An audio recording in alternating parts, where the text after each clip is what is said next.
Hello, everyone, and thank you for joining me once again on our webinar series where we bring in industry experts to give us invaluable insight and wisdom on various topics.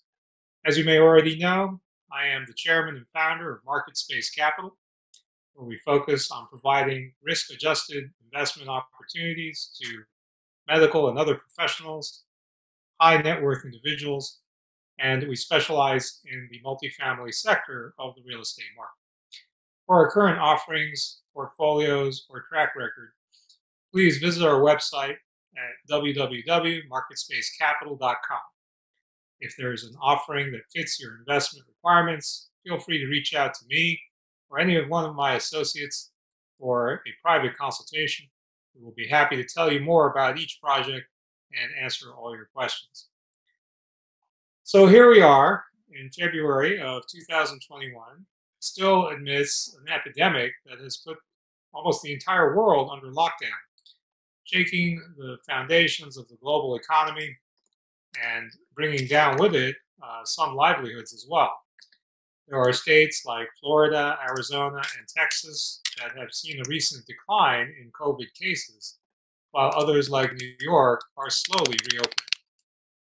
Currently, we have at least 3 approved vaccines, along with news today that Johnson & Johnson has a new vaccine that may be effective with only 1 dose. So we do start to see a light at the end of the tunnel. Now, to say that 2020 was an unprecedented year is a bit of an understatement. In addition to the pandemic, we went through a major presidential election in which the Senate and White House changed parties. While these changes may be something to be feared in terms of health, economics, and society, this change also brings an inherent, although unexpected, opportunity for those who are following closely. As real estate entrepreneurs, our focus is built on quantitative, data-driven decisions for multifamily development and value creation. We would like to adapt to the new environment by taking advantage of any unforeseen opportunities. And while some see nothing but headwinds from the storm, we should also see these winds as a potential lift into the future and beyond. And with all of the uncertainty in the markets, how do multifamily developers, investors, and lenders, as well as asset owners, chart a new path forward and instill confidence rather than underwrite in the dark? How did the multifamily asset class perform last year amidst the pandemic? And what can we expect in 2021? Well, to answer these questions and more, I have the pleasure of introducing our first speaker for tonight's discussion, Ms. Susan Tjarksen. Ms. Tjarksen co-founded an organization called KIG CRE in 2015. And in 3 short years, she grew the company into an enviable position to have it acquired by Cushman and Wakefield. At Cushman Wakefield, I'm told she is currently the managing director and continues to be a force to be reckoned with. Ms. Tjarksen has more than 30 years of real estate experience, working with both private and public investment institutions throughout the country. She's a leader in apartment and mixed-use development, having planned, built, designed, financed, and delivered projects totaling more than $3.5 billion. She's also successfully developed and sold over 12,000 residential units, 2,500 hotel rooms, and more than 2 million square feet of retail and office space. We're truly fortunate to have such an accomplished industry leader join us today to not only give us a recap of the trends of 2020, but also her expert outlook for 2021. With that, Susan, I will hand it over to you. Thank you so much, Doctor. That's a lot to live up to. My name is Susan Tjarksen. I am with Cushman Wakefield. I work in our multifamily platform. I work both here in the U.S. and across the globe in both sales and in raising equity and debt. And it's a pleasure to be here tonight. I'm hoping for those of you in Texas, I'm hoping you have heat, light, and running water back. Joining me tonight is Christina Garcia, and Christina Garcia is really the mastermind of tonight's presentation. She runs our multifamily research platform. She's based in Atlanta. She's a wealth of information and knowledge, so we're happy to answer any questions you have as they come up. We're happy to have this be not just a presentation, but an actual discussion. And so with that, Christina, I'm not sure if you're sharing the first slide now, we figured that out, or if we're going to share it with Thomas. I think. Go ahead. Oh, I think you all are going to run the slides, and I'll just talk through them if that works for everyone. That'll be fine. We'll be happy. Right, perfect. Thank you. So, thank you everyone for having me here. I appreciate the time to speak with you. And like Susan said, we want this to be more conversational. So these slides are more just prompts for us to have a conversation rather than us speaking at you. But we'd like to start with a recap of 2020. And looking back at 2020, many might call it a dumpster fire, to put it colloquially, but for multifamily, it really wasn't. So, if you look at other asset classes, they've been hit hard, but, a couple key highlights from 2020 is that while sales volume was down 30%, it's not necessarily as bad as we all may have thought back in April. And of course, that impact is very disparate, right? So if you look at the Southeast was least impacted when it came to multifamily sales volume, and then the West was most impacted. Really, the issue in 2020 wasn't a lack of investor demand. It was more a dearth of sellers willing to sell, because I think there was a gap in terms of expectations of distress, which didn't happen to the extent that buyers were hoping. The second trend is that, in this environment, given the supply demand imbalance in terms of investors wanting to get into multifamily, multifamily assets appreciated actually in a year when when we went through a recession. So I found that interesting. And then one other thing to point out is that in 2020, the secondary markets actually supplanted gateway markets in terms of top transaction volume, with the exception of LA. So you'll see markets, which are probably unsurprising at this point, Dallas, Atlanta, Phoenix, and Denver, all ranking at the top of the transaction volume list. And given the dynamics between, again, going back to plenty of investors wanting to come into multifamily because there really were only two asset classes to invest in that were safe, and that would be industrial and multifamily.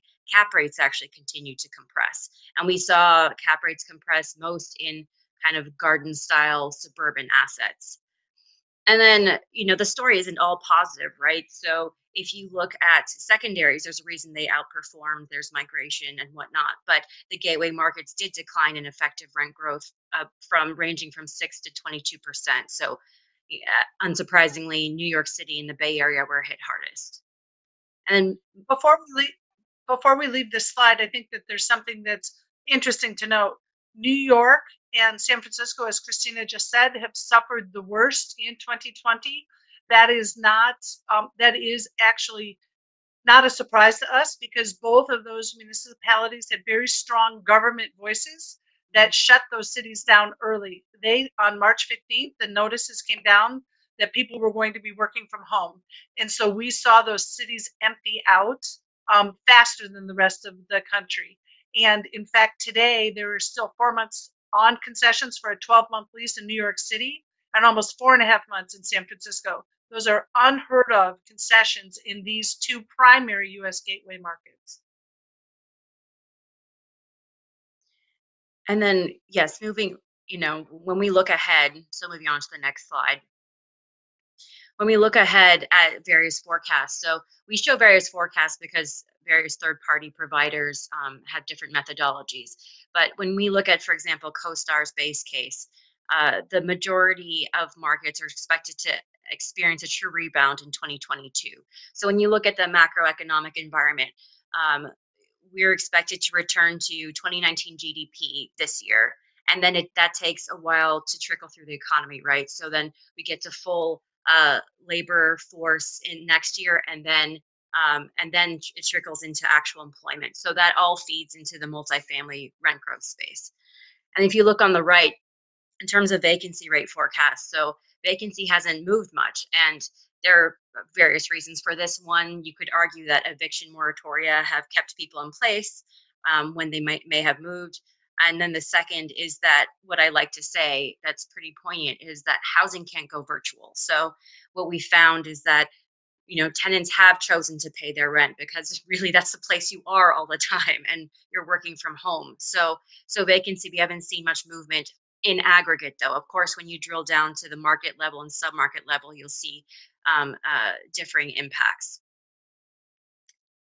Susan, I don't know if you want to jump in and add more here, but. Oh, you're on mute. One thing that I think is interesting about this slide is that this case by case basis on vacancies on the right-hand side, as we just talked about New York and San Francisco, we've actually seen vacancies, occupancy rise, vacancies decline in parts of the Southeast, because as people left major metropolitan areas, places like Nashville, and I know Christina has this later in the presentation, so I'm not going to steal your thunder about that. But places like Nashville, places in North Carolina and South Carolina, places in Texas and Phoenix, where people retreated back to, we actually saw those occupancy rise. And in some cases, and again, we're going to talk about this in a minute, we actually saw rents increase. And that's actually a good segue, Susan, to the next slide when we talk about some key themes. And we'll address migration later, but there are two themes that I'd like to point out. One is the divide in performance among Class A, B, and C. And so there's the asset class divide, and then there's the urban-suburban divide. So if you look here on the left, rent collections by asset class differ widely. So Class A barely took a hit, and this is based on, so let me back up for a second. So Cushman and Wakefield acquired Pinnacle Property Management last year, and they're the third largest third-party property manager. So this reflects their data on the properties that they manage for our clients, and that totals roughly 160,000 units. And so when you look at their data, the Class A rent collections have held, whereas Class C has not, and that makes sense given the disparate or the disproportionate economic impact that the pandemic has had on lower income households. And then when you shift over to the right, you can see the urban suburban divide. So in terms of new leases and renewals, suburban was positive, and whereas urban experienced rent declines on new leases and then kind of remained stable with renewals. And so this also feeds back into the migration piece. So if you no longer have to be in the urban core, you might migrate out within your same market, or you might migrate into a market that's less dense and lower cost of living and perhaps less regulated than your current market. But that is not our outlook, for the long term. We do believe urban will come back, and there is a little bit of in the headlines, it's a little bit overblown that there's a mass exodus and people will stay away from urban. So we want to plant that seed for a later conversation. So what's interesting about these two graphs is when you look at Class C, that is workforce housing or essential housing. These are people that's jobs, waitresses, hotel, front desk clerks, people in the hospitality, travel and leisure industries and entertainment, that jobs were directly affected by these shutdowns. And for a large percentage of those jobs, rent is a disproportionately higher part of their income than in people who rent Class A and Class B. And there are also tenants who live paycheck to paycheck. So if that paycheck is interrupted for any amount of time, let alone for months on end, their ability to pay their rent is drastically decreased. And that's what you see here in this collection in Class C. So then you layer onto this urban-suburban divide, and then we can talk about the migration piece that we were talking about earlier on the next slide. And that is, we looked at, so what you're looking at here is on the left-hand side, we have U-Haul data. And U-Haul publishes their data on a high level and shows based on 2 million one-way moves into and out of the state. They rank the states that had the highest net gain of one-way movers, and these are of course DIY movers. So net gain one-way movers versus the net losers. And as you can see here, that the Sun Belt actually benefited. Well, again, so this actually occurred before the pandemic, but you'll see that several of the states jumped up. So, for example, Tennessee was ranked 12th last year, but is number 1 this year. Texas has remained at number 2, and that's unsurprising given all the economic activity and interest and quality of life that markets like Austin and Dallas provide to people. Florida is also a winner this year in terms of migration. And then you can also see this in terms of what the multifamily performance on the rental side, but also the total return side on your investment. So if you move over to the right, we look at total returns from NCREIF, which tracks institutionally owned properties, and you'll see that Phoenix, Riverside, Durham, these markets in the Sun Belt have outperformed. And you'll see that Riverside kind of stands out because it's in California, and California has borne the brunt of out-migration to some of these other markets, but Riverside has a good e-commerce and logistics industry, and therefore it has been boosted in terms of rents as well.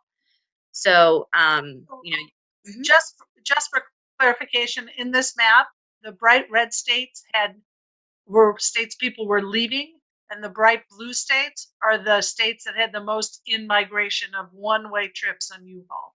I know that print is a little small to see there. Yeah, it is. It is pretty small, and the groupings are actually just based on 10 each. So there's but I think that's interesting to look at. We are looking at USPS change of address data, which is pretty interesting as well. So hopefully we can publish that later on.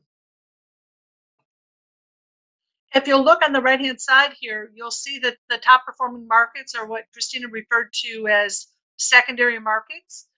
And so the major gateway markets in the U.S. are New York, Boston, Atlanta, Miami, Chicago, Seattle, San Francisco, and L.A.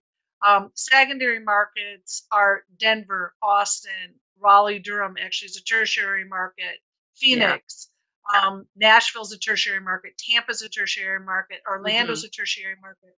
So the reason this is because, one, that's where people were from before they migrated back to the big urban environments, and two, the cost of living there is much cheaper. And if you can work from home, these are people either looking for jobs or they have the ability to work from home. They're actually saving on rent as a percentage of their gross income. And lower tax environments as well, for the most part. Lower tax environments, yeah.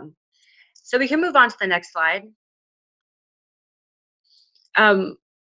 So this is more of a prompt if we were having a discussion about what your acquisition strategies look like in 2021. When we look on the left-hand side, again, we were talking about market level returns on the last slide. On the left, we're looking at more of the asset type returns. And so, as I mentioned at the start of this, that garden style properties were outperforming, and that shows here that multifamily returns by subtype shows that garden style properties outperformed high rise and low rise. And then when you look on the right, we looked at the difference between what returns that came from income versus appreciation. And as you can see, given the trends and in the past business cycle and last year, that the total returns were driven by income returns. And so there's a question of we've been on 40, 50 national calls with institutional investors, and we've posed to them the question of, are you looking for cash on cash, or are you looking for return? How does your strategy impact which markets you're looking to in 2021? And that answering that question will drive whether you're in a high growth secondary, tertiary market, or if you're willing to kind of double down on an urban environment in one of these gateway cities. Oh, Susan, you're on mute. Before we move on, there's a question about why does Axiometrics show vacancy at 5% and CoStar at 8%? So Axio, and that's why we show different methodologies. So we also use Reese.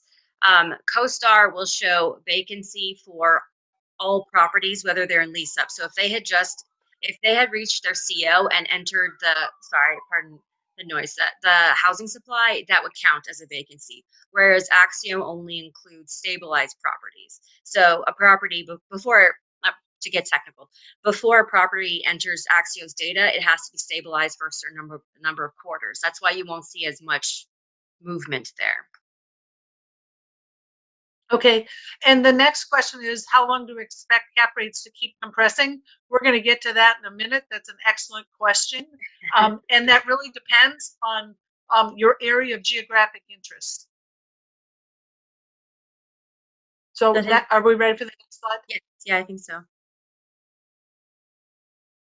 So again, this goes back to, we have these calls with national clients, and really the appetite for multifamily has not subsided at all. And the majority of them said that they were going to be net acquirers of multifamily, and that's not a shift in strategy from what they were doing in the past, 5-10 years. And so again, it's because multifamily is, if you think about Maslow's hierarchy of needs, you need a home. Multifamily is a stable asset. So multifamily and industrial have been really the darlings of the past few years, and that only amplified in 2020. So I think we're going to cover this in a moment, but let me just say here, we had 52 national NMHC meetings, and NMHC is National Multifamily Housing Council. That is the largest conference for multifamily housing developers and owners in the country. This year, of course, it was virtual, so we had 52 one-hour meetings. Of those 52 meetings, 100% of them said they were net buyers this year. And the reason they're net buyers is twofold. One, if they buy all asset classes, they cannot put money in office and retail this year. So they're taking those allocations and putting them in multifamily, which means they have even more money to disperse across multifamily, which is going to affect the cap rate, which we're going to talk about in a second. The second reason that they are net buyers in 2020 or 2021 is because they're concerned about the pricing disparity upon selling, depending on where their assets are. In urban environments, people are holding on to their assets because debt is so cheap today that bridge financing to get them to the other side of this pandemic and the effects of the pandemic on both concessions, occupancy, and rent is enough to carry them through. So we're not seeing the distress in urban centers that people were predicting last July and August. And that doesn't have anything to do with evictions. It has to do with debt being cheap enough to buy your way out of a problem. And the second thing that we're seeing in terms of selling is that this will, and I think we're going to cover this in a minute, this is the year of portfolio sales. There is so much money chasing multifamily that these big players that you see across the bottom, the Greystar,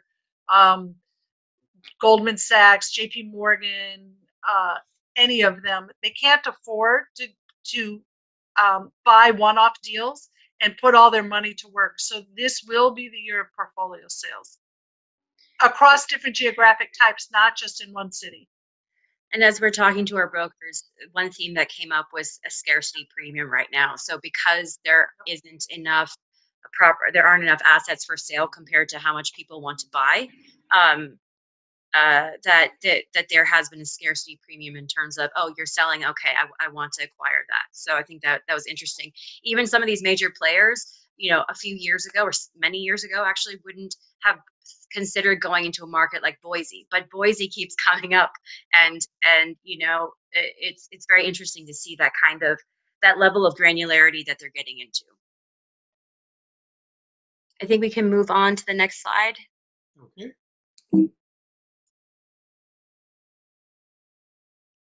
So one thing that was interesting about 2020 is that the GSE stepped in and helped float multifamily liquidity again.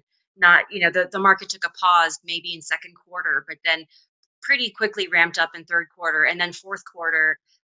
If we go back to the very first slide, it shows that there actually wasn't that much of a disparity in in volume. And Susan may speak more about this, but she sources debt and equity for deals. So maybe she can elaborate a little bit more on the capital stack and what's going on there. So the capital stack this year looks very much like it has in 2 years, except for it doesn't look the same at all. For new development and for stabilized assets, it's still the 35% equity, 65% debt. Sometimes you can see debt go up to 80% if it's a very stabilized asset with a very strong sponsor. That's the part that looks the same. The part that doesn't look the same is the part I was just alluding to, in that debt is so cheap today that we're seeing stretch debt, which is the A piece, meaning the construction piece for development, as well as the mezz or prep piece, stretch all the way up almost to 90% of the capital stack. And the reason people are willing to do that is because debt funds can lend both the mezz and prep piece as well as the debt piece. And they can blend those together. And so their returns are much higher that way. And it's internal how much they put on the mezz side and how much they put on the debt side. And we are seeing those rates in the 8% range for blended up to 80% of the capital stack.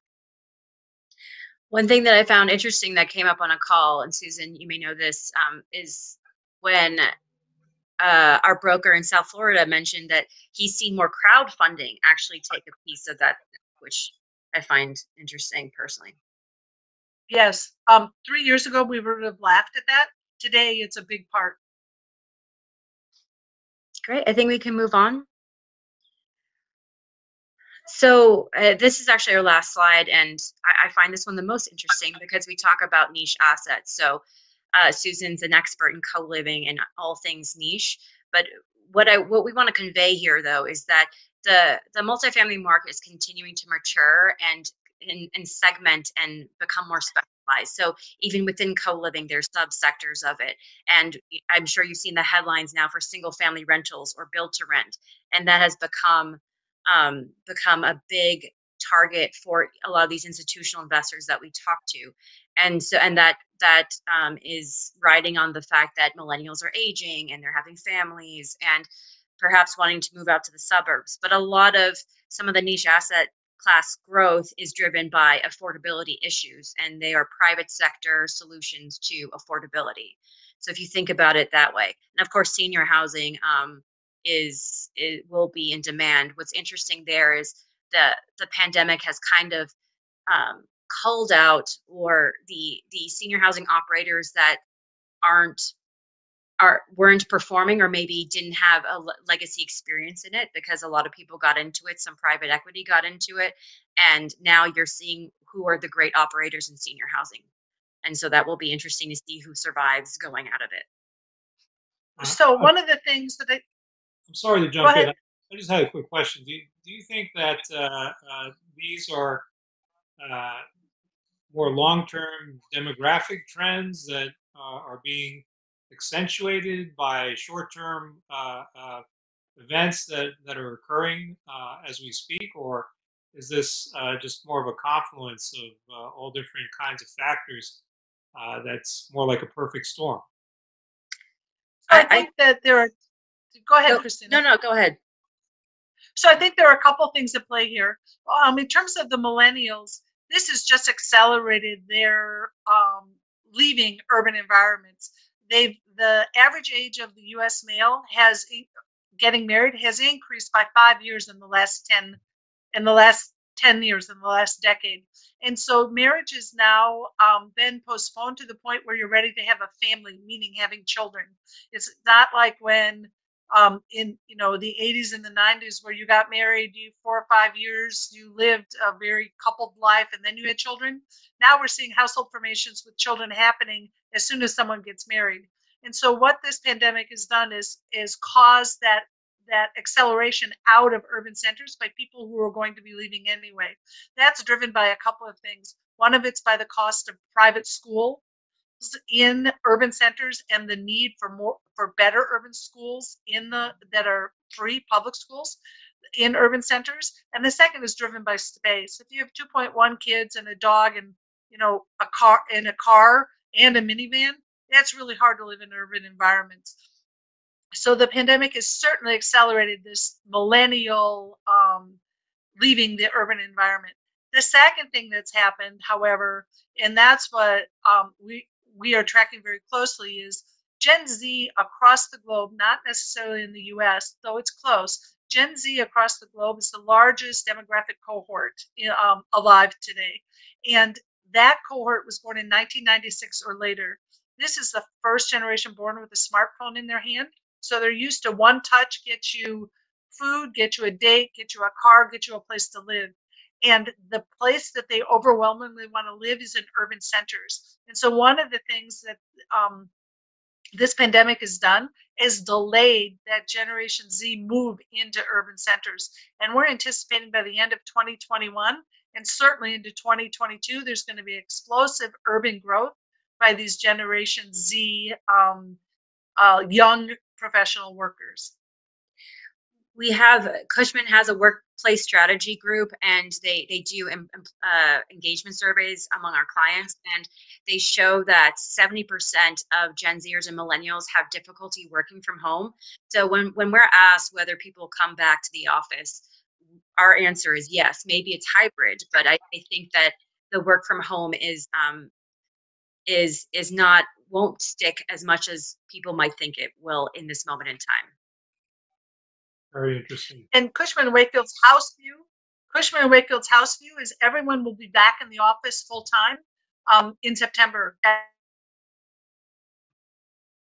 after Labor Day. That's by then for anybody who to me to get when almost people transact the year. So the goal is to have people back in the office right after Labor Day here in the U.S. And that's not just our house view, that's our clients' view also, our global occupier services. So let's talk about cap rate for a second. Let's talk about cap rate for a second. Yeah. We are anticipating cap rates continuing to compress, particularly in what we call the sunshine, desert, and mountain states.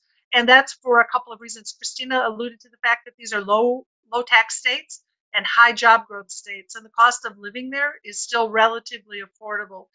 That means that institutional capital, both national and international, are going to be chasing those deals. And we're talking about Denver, Phoenix, Austin, Nashville, Raleigh, North Carolina, Atlanta, Orlando, Tampa. These are all places that we're seeing cap rate compression. Interestingly enough, we're also starting to see cap rate compression in Miami because we're seeing a huge amount of private capital leave New York City because of zoning regulations there and rent control and affordable housing requirements. And that high net worth family office, people who sold the New York Mets, talking about, all are moving their money to Florida. And so we're seeing some cap rate compression in the Florida market just because of that increase in demand. I was talking with our Texas brokers today, and they were saying that there's one downtown Austin deal that is under contract, and the cap rate is roughly 3.3%, which blew my mind, I think. But he was saying that the cap rate spread between core and value add is almost negligible at this point. So I think it was in the high 3s to 4.25 for core, and then slightly above that for value add. So it's really been compressing even across markets. And that's also why we're seeing interest in these niche asset classes, because everybody's chasing yield. And so if you can buy these at an expanded yield or expanded cap rate from traditional multifamily, that's a better risk-adjusted return for parts of these portfolios. Do we have any questions or any? Yes, I think we can start to open up the webinar to questions from our audience. I would just add that many of the macro trends that you have alluded to nationwide, we've also seen in the local markets that we look at most closely at MarketSpace Capital, in terms of compression of cap rates, and also in terms of tenants who really have not gone towards defaulting on their rent payments. Occupancy remains high, and the rent delinquency remains very, very manageable. But in any case, we would like to open up the forum to questions from our audience. I have a question from one of our listeners. Which states or markets continue to struggle with skyrocketing unemployment, and which ones remain largely unaffected? Seems like a very macro question. So if you look at, I think the December year-over-year change in employment from the BLS, markets like, again, Austin, Salt Lake City were the least impacted in terms of non-farm employment. So it almost gets boring. It's the Sun Belt states that are doing well, but it's just the truth there. But you will see that certain markets pop up in terms of rent growth, like again, Boise, Indianapolis, Tucson, and that's because the employment impact hasn't been as bad in those markets with a combination of in-migration. So, okay. Another audience member asks, as we heard your outlook for 2021 as an investor, what should we be doing to maximize returns this year? I mean, Susan, go ahead. So I would say that any deal that has a lot of hair on it is probably going to be something that national institutional money is not going to look at, and that would be an advantage for you, that you can actually get gritty and understand what the problems are, so that you can take advantage of asset that a national company is not going to spend the time to understand. The second thing is, this is going to be the year also of a lot of off-market trades. Mm-hmm. That doesn't mean there won't be a broker involved, but it does mean that brokers, owners are saying to brokers, hey, you know what, I don't think I want to widely market this thing. I'll quietly market it. And the fear, it's kind of funny, because the fear is that if I don't get my price, I don't want my asset to be damaged. We have yet to see anybody not get their price or bigger than their price in Sunbelt and desert and mountain states. So I would tell you that it's if you are interested in purchasing, you should be looking for things that aren't on the market yet.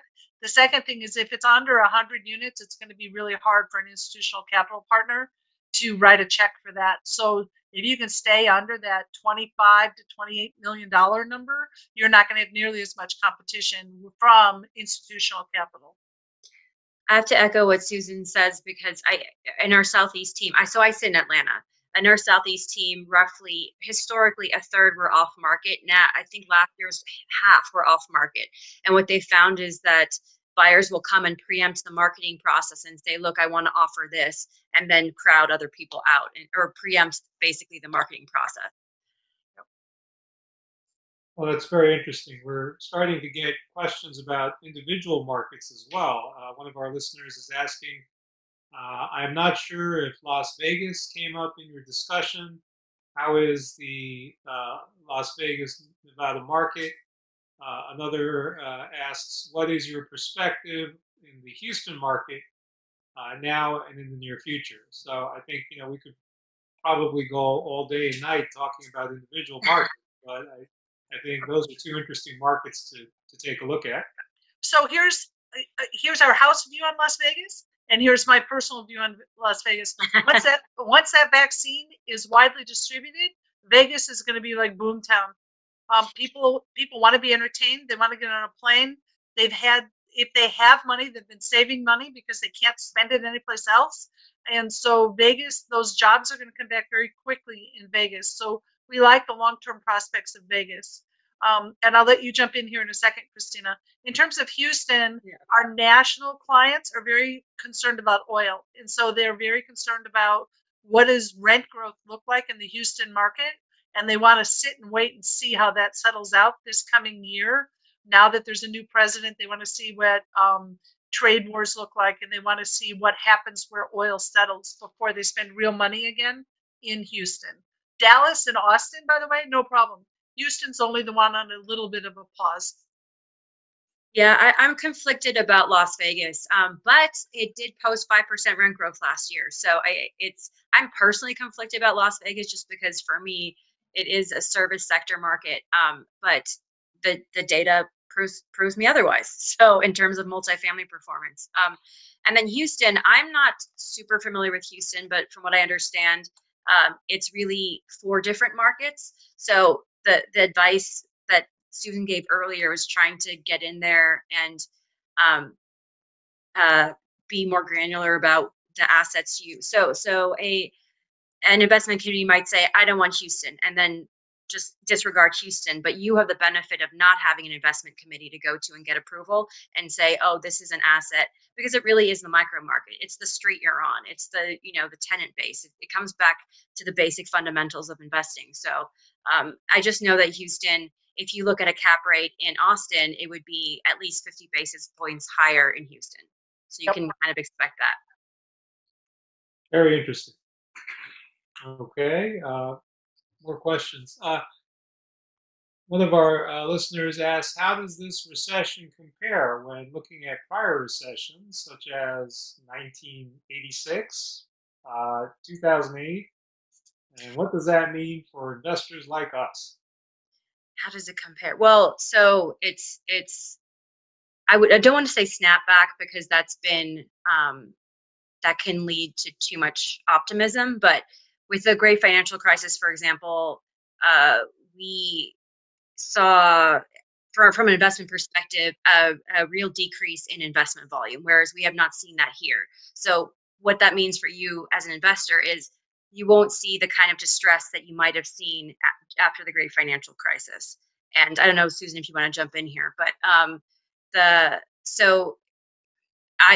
it's not it's horrible. It's not as bad as the great financial crisis, in my opinion, when it comes to multifamily investment.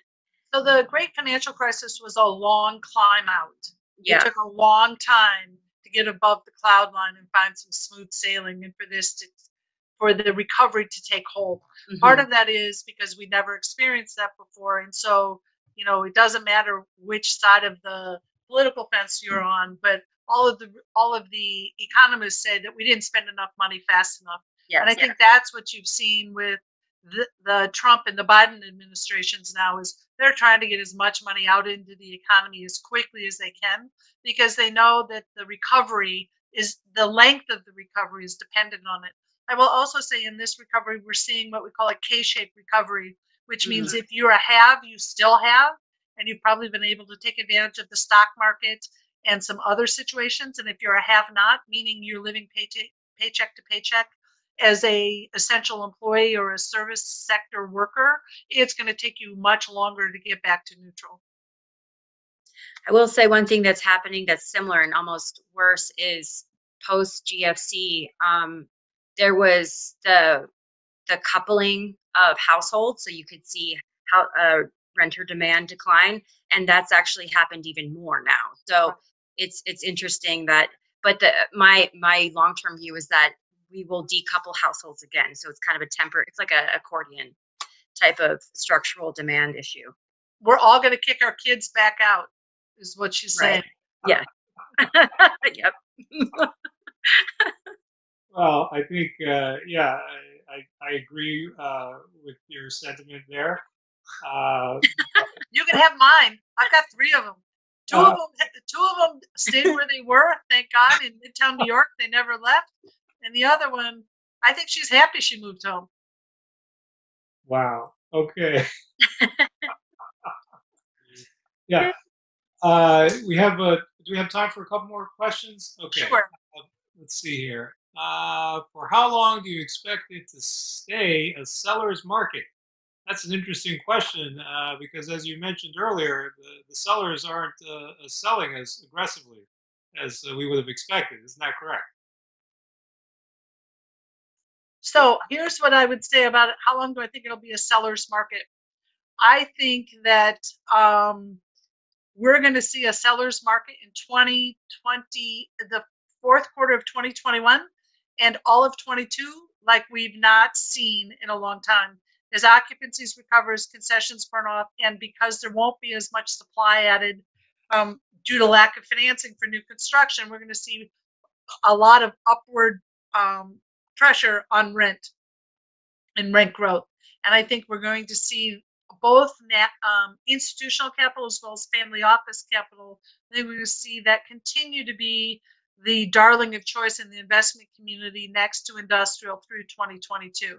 At Cushman Wakefield, we are saying that there will be a lack of new office supply by the end of 2024, but it will take until then to find equilibrium in the market in terms of supply and demand, which means that money isn't leaving multifamily for office anytime soon. And I think when we're talking to our clients now, some of the pause is due to them wanting to repair their rent rolls and get their house in order before they take something to market. So it is one of those, this is a back half of the year, just like it was last year in some respects, back half of the year type of market. All right, our next question. Do you think this senior housing demand will be only in urban markets or also in suburban markets? Everywhere.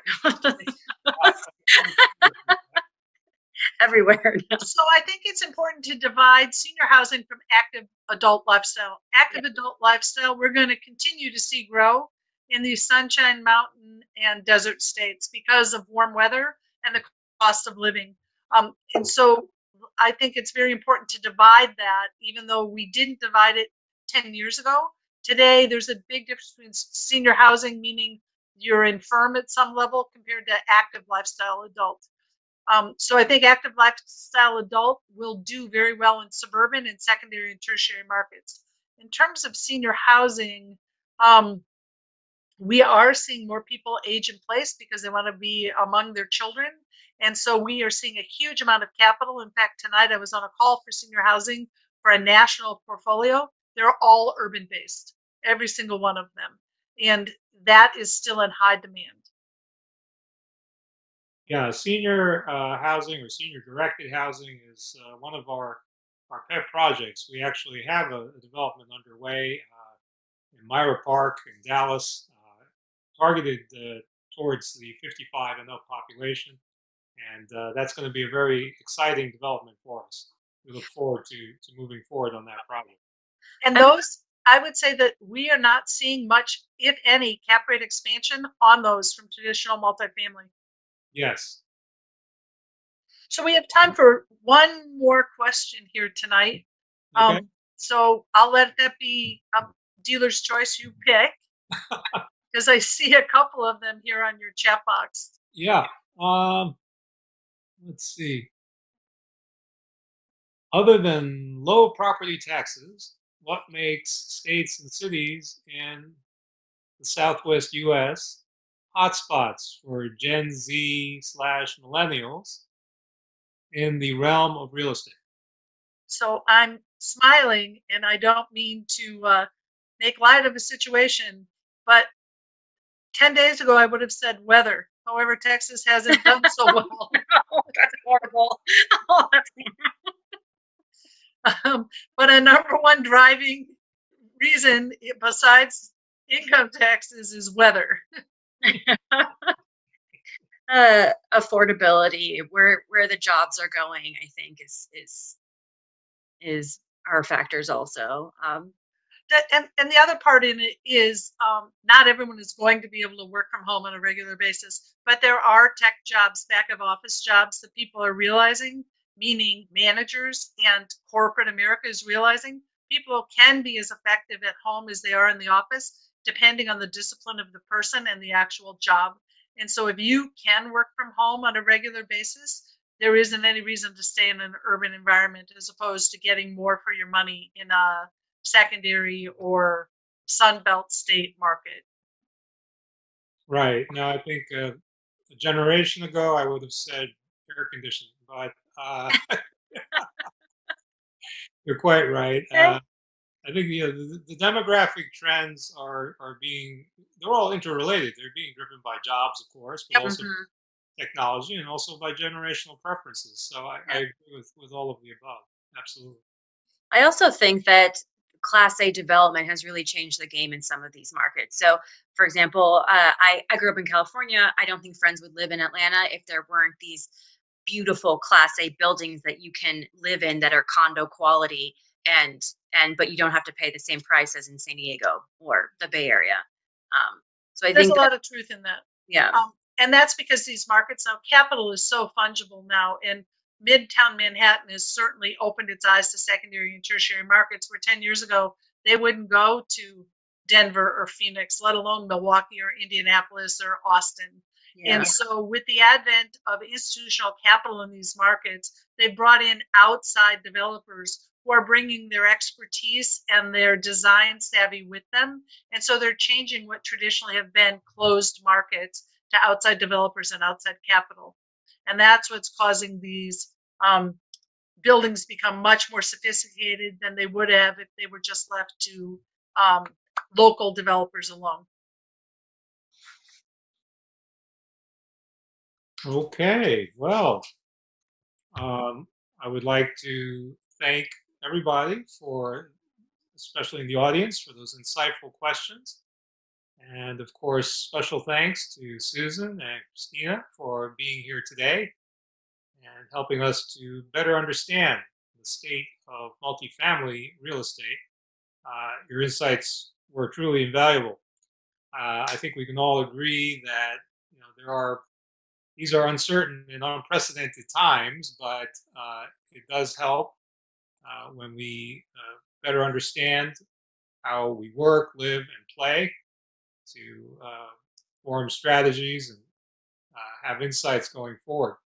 I'm sure each of us can easily speak about our own personal adversities during these times, but I think even though the changes have been difficult, it does show us the importance of continuing to invest and following fundamentals as well as our own instincts and insights going forward.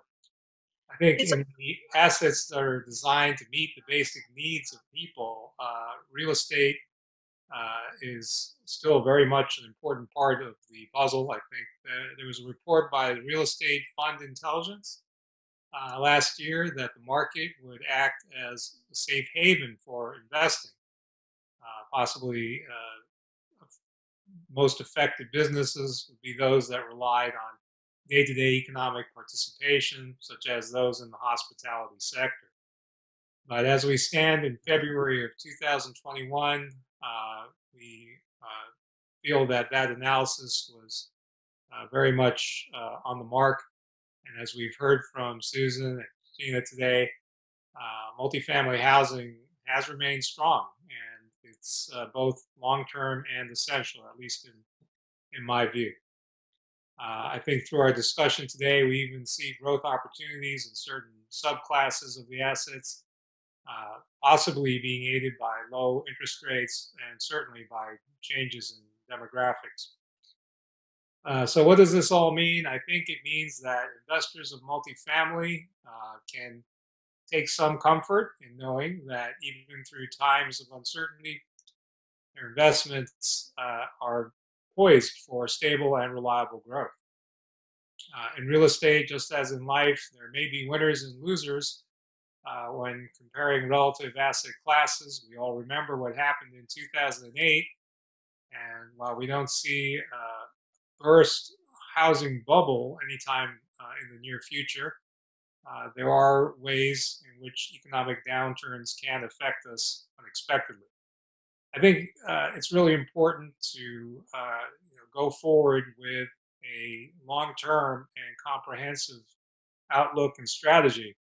And towards that end, we really do appreciate the insights and opinions of people like Susan and Christine.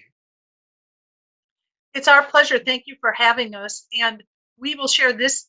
You have this deck. We can also share a much larger, more comprehensive Cushman Wakefield outlook for 2021 with you across all asset classes, not just multifamily. So we'll make sure we get, Christine and I will make sure we get that into your hands that you can distribute to your members. Thank you for having us. Thank you, Christina. Thank you, Susan. I just wanted to close by saying, the